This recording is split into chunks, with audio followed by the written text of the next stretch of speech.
Iniyak naman mga kabrigada ng Department of Social Welfare and Development or DSWD na sapat ang inihandang family food packs at non-food items para yan sa mga posibleng apektado ng bagyong Bising.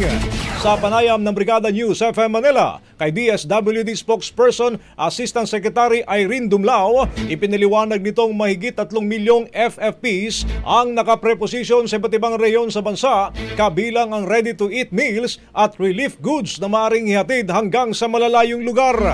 Anya ito ay upang masiguro ang mabilis na pagresponde sa mga mangangailangan.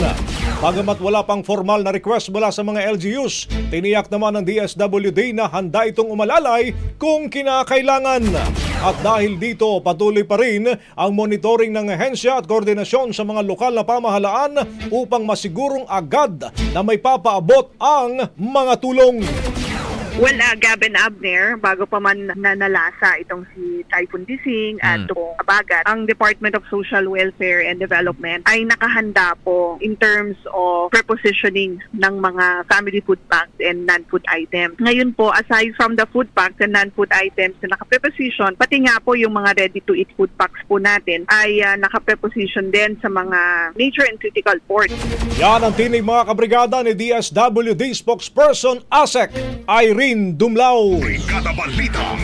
Ang bahaging ito ay hatid sa atin ng Maxan Mangosteen Santon Coffee. Max Healthy, Max Sarap.